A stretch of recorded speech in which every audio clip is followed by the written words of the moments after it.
Rashid Alam এইদৰে নচলিব বাংলাদেশী দাদাগিৰি সহ্য কৰা নহ'ব Rashid Alam go back এই জুই জ্বলিছে Rashid Alam go back Rashid Alam কোনো টাইম ছাত্ৰ সন্থা জিন্দাবাদ কোনো টাইম ছাত্ৰ সন্থা জিন্দাবাদ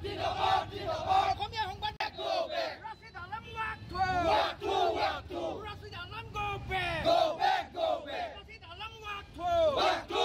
অসমীয়া সংবাদ মাধ্যমৰ পৰা খালি নাচন কয় কি Rashid Alam মুৰ্দাবাদ বাংলাদেশী চৰকাৰ Rashid Alam মুৰ্দাবাদ এইদৰে নচলিব অসমীয়া পতাকাগিৰি সহ্য কৰা নহ'ব কোনে কয় নাচিত নাই কোনে কয় নাচিত নাই কোনো টাইম ছাত্ৰ সন্থা জিন্দাবাদ অসমীয়া সংবাদ মাধ্যমৰ পৰা খালি নাচন কয় কি Rashid Alam Rashid Alam go back Rashid Alam lay Rashid Alam lay চাওক আপোনালোক সকলোৱে জ্ঞাত আচলতে আমাৰ অসমৰ এক আগশাৰী সংবাদ প্ৰতিষ্ঠান ND24 যোৱাকালি এক বিশেষ টক শ্ব' আয়োজিত হৈছিলে আচলতে অসমৰ বিভিন্ন সমস্যাবিলাকৰ ক্ষেত্ৰত আচলতে এই নিউজৰ ডেস্কবিলাকত সদায় আলোচনা হয় বিভিন্ন তৰ্ক বিতৰ্ক হয় কিন্তু তাৰ মাজতে আচলতে অসমৰ এজন প্ৰতিষ্ঠিত ব্যক্তি শ্ৰদ্ধাৰ ৰাজদীপ বাইলুং বৰুৱাৰ ওপৰত এজন বিধায়ক এজন তথাকথিত বিধায়ক বুলি কৈছোঁ তেখেতে আচলতে যি ধৰণৰ অসভ্য আচৰণ কৰিছে যি ধৰণে অসভ্যালি কৰিছে বহুৱালি কৰিছে এই ঘটনাটোক আচলতে আমি টাইম ছাত্ৰ সন্থাই খুব তীক্ষ্ণ দৃষ্টি ৰাখিছিলোঁ আৰু আমি আচলতে এই বিষয়টোত যে প্ৰতিবাদ আমি আচলতে দুলীয়াজন আজি গঢ় দি তুলিছিলোঁ আচলতে আমাৰ দলীয় আঞ্চলিক টাইম ছাত্ৰ সন্থাৰ লগতে সমগ্ৰ ডিব্ৰুগড় জিলাৰ সমূহ আঞ্চলিকৰ বিষয়ববীয়াসকল আহি ইয়াত উপস্থিত হৈছিলেহি আৰু আমি এই অসভ্য বিধায়কজনৰ আচলতে যি প্ৰতিমূৰ্তি সেই প্ৰতিমূৰ্তি দাহ কৰিছিলোঁ কিন্তু আপোনালোকৰ সংবাদ মাধ্যমৰ যোগেদি আচলতে আমি এটা কথা আপোনালোকক জনাব বিচাৰোঁ যে অসমৰ যিবিলাক জ্বলন্ত সমস্যা আছে এই সমস্যাবিলাকৰ ওপৰত আচলতে টক শ্ব' হয় কিন্তু এনেকুৱা ধৰণৰ টক শ্ব'ত যি অসভ্যালি সেই অসভ্যালি নজিৰ আচলতে আমি দেখা নাই কেৱল মাত্ৰ এই টক শ্ব'ই নহয় আচলতে এনেকুৱা ধৰণৰ Rashid Alamৰ দৰে যিসকল বাংলাদেশী চৰ্দাৰ আছে আচলতে বাংলাদেশী তেখেতসকলক আচলতে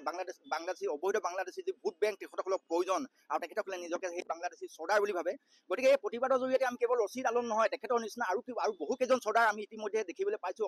অসমৰ সংবাদ মাধ্যমৰ যোগেদি সৌ যোৱাকালি পৰহি অসমীয়া ভাষাক তেখেতসকলে ব্লেকমেইল কৰা দেখিছোঁ গতিকে এনে লোকসকলক এনে চৰ্দাৰসকলক আমি জনাওঁ যে সদৌ টাইম ছাত্ৰ সন্থা বুলি এটা সংগঠন উজনি অসমত আছে আৰু ইয়াৰ লৰাই যদি আপোনালোকক এই উজনিত পাবলগীয়া হয় বাওঁহতীয়া পৰিব আৰু চকু ওলাই পৰিব ৰাস্তাত এই কথা স্পষ্ট আৰু প্ৰয়োজনত সেইসকলক আমিও আচলতে ইয়াতকৈ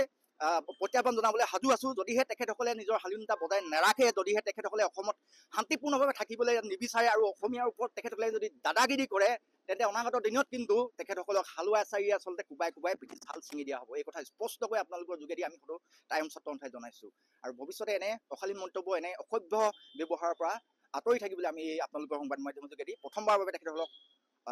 অনুৰোধ জনাইছোঁ দ্বিতীয়বাৰৰ পৰা কিন্তু আমি কাৰ্যপন্থা হাতত ল'ম ধন্যবাদ ভাষাৰে ক'ব বিচাৰিছোঁ বাংলাদেশী এটা ভগনীয়া এটাই আমাৰ অসমীয়া খিলঞ্জীয়া ল'ৰা এটাক দম দিব সহ্য কৰা নহ'ব সদৌ টাইম ছাত্ৰ সন্থা দুলীয়া আঞ্চলিক সমিতিৰ লগতে ডিব্ৰুগড় জিলা সমিতি তৰফৰ পৰা সকীয়াই দিছোঁ অনাগত দিনত যদি এনেকৈ বাংলাদেশী এটাই আমাৰ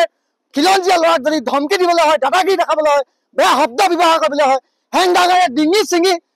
তাতো কয় চুচৰাই মাৰিম তাহাঁতক